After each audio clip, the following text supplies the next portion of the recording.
Le 22 août prochain, Nicolas Sarkozy publiera son nouveau livre, baptisé Le temps des combats. Nos confrères de l'Express ont eu l'occasion de le lire et ont dévoilé quelques-uns des passages marquants, ce vendredi 18 août. Il y a notamment un événement, lorsque l'ancien président de la République était au pouvoir, qui a eu un impact considérable sur lui. 2 ans après avoir été élu à l'Élysée, l'homme politique a été confronté à un terrible drame qu'il n'oubliera jamais. Il s'agit du crash de l'avion Air France qui devait survoler Rio et rejoindre Paris. Le 1er juin 2009, l'Airbus A330-200 s'est écrasé dans l'océan Atlantique, en emportant avec lui les 228 passagers. Rapidement, Nicolas Sarkozy s'est rendu à l'aéroport de Roissy-Charles de Gaulle pour soutenir les familles des nombreuses victimes. Dans son ouvrage, le président ne peut pas ignorer l'horreur de cette tragédie, en rencontrant les proches de ceux qui ont péri durant le vol.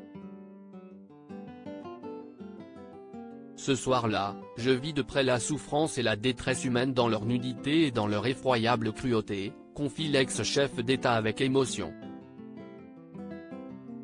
Supérieur à Nicolas Sarkozy, ces femmes qui ont marqué sa vie, le président qui devait annoncer la triste vérité aux familles revenant sur ces douloureux souvenirs, Nicolas Sarkozy a expliqué que ce fut une expérience qui, elle, a profondément changé. Je crois bien que de ce moment, je n'ai plus été le même, a-t-il ajouté. Lors de ce jour d'été, il y a 14 ans, l'ancien président de la République s'est retrouvé dans une position délicate.